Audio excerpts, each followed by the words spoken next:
दुर्भाग्य है सबके लिए, देश में कानून और व्यवस्था है। अब्बास कासगंज जेल में बंद हैं। उनकी कई 4 मुकदमा तो मऊ में चुनाव के दौरान उनके खिलाफ लिख दिया गया आचार संहिता उल्लंघन का। 2-3 मुकदमे और उनके ऊपर है। जब वो नेशनल चैंपियन हुआ था, गोल्ड मेडल मिला था उसको निशानाबाजी में, तो उसने अपने लाइसेंस को, जो यूपी का लाइसेंस था, दिल्ली ट्रांसफ़र करा लिया था। उसमें क्या कमियां रह गई उसको आधार बना के एक मुकदमा, एक वहाँ की लखनऊ की एक ज़मीन को लेके एक मुकदमा, एक गाज़ीपुर की किसी ज़मीन को लेकर मुकदमा, ये सब लिखवाया गया है। ज़्यादातर मामलों में उसकी जमानत हो गई है। 2 मामले ऐसे रह गए हैं जिसमें अभी एप्लीकेशन उसकी हाई कोर्ट में पेंडिंग है। इसमें उसको शामिल कराने के लिए सीधा सा है कि पेरोल का नियम है कि पुलिस कस्टडी में किसी के परिजन की अगर इस तरह से मौत होती है तो उसके दाह संस्कार या मिट्टी में शामिल होने के लिए किसी को दिया जा सकता है। इस आधार पर हाईकोर्ट में दरखास्त दी गई, लेकिन अफसोस ये रहा कि जिस कोर्ट में ये दरखास्त पड़ी और जहाँ सुनवाई होनी थी, चूँकि वो एमएलए हैं इसलिए एमपी एमएलए कोर्ट में ही सुनवाई हो सकती है, तो वो कोर्ट उस दिन बैठी ही नहीं। सुबह में बताया गया कि लंच में बैठेंगे, लंच में बताया गया कि आज जज साहब बैठेंगे ही। तो जब बैठेंगे नहीं तो डिसाइड नहीं हुआ, और जब डिसाइड नहीं होगा, आदेश नहीं होगा, तो जेल से निकल के आएंगे कैसे? नहीं, ये तो हमारी लीगल टीम इस पे विचार कर रही है। सुप्रीम कोर्ट में एक मैटर ऑलरेडी मुख्तार अंसारी के बेटे उमर ने कर रखा है कि मेरे पिता को यूपी की जेल से किसी दूसरी जेल में शिफ्ट कर दिया जाए।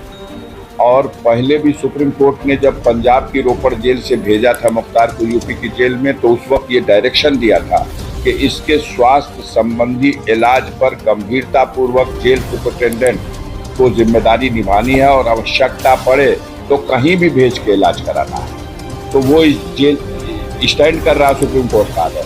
नया आर्डर जब ये हुआ तो इन्होंने स्टेट को नोटिस की सुप्रीम कोर्ट ने। स्टेट ने बेअर्फी दी कि मुख्तार की यूपी के जेल में बहुत ही अच्छी सुरक्षा की व्यवस्था है। क्या क्या व्यवस्था है पूरा विवरण लिख करके दिया। माननीय सर्वोच्च न्यायालय ने उनको डायरेक्शन दिया कि ये जो व्यवस्था है इसकी फिर से समीक्षा किया जाए और आवश्यकता किसी और चीज़ की है तो इसमें और वो सुरक्षा बढ़ाई जाए, और इस दरमियान में उनके स्वास्थ्य संबंधी सुविधाओं पर भी विशेष दृष्टि रखी जाए। उसके बाद ये हुआ है। 8 घंटे और 10 घंटे में व्यक्ति आता है, आईसीयू में भर्ती होता है, आईसीयू से वापस जेल में जाता है, जब वो व्यक्ति चलने फिरने की भी स्थिति में नहीं है। तो ये पूरा वेल प्लान्ड है और पूरी तरह से मिल करके इस तरह से ऐसा किया। बैठा होते तो हमारा ये डिस्टर्ब ना होता। बैठ जाइए, हम बात कर लेंगे आपसे, इनको कहिए बंद करा दें।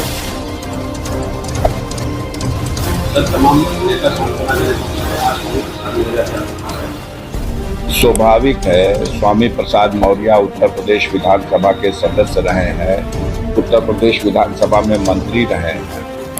मुख्तार अंसारी उत्तर प्रदेश विधानसभा में 1996 से लेके 2022 तक विधायक रहे। 25 सालों तक वो लाखों जनता का प्रतिनिधित्व करते रहे हैं।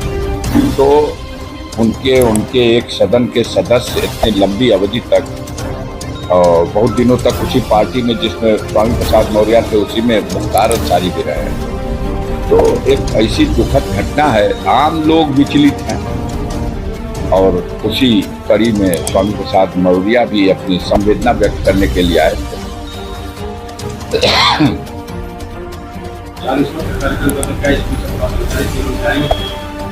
देखिए, कोशिश की जाएगी, अभी से कुछ नहीं कर सकते। हम 40 दिन का इंतजार नहीं करेंगे। हम तो चाहेंगे कि हफ्ते 2 हफ्ते के अंदर हम जमानत, रेगुलर जमानत पर भी उसको निकालने की कोशिश करेंगे।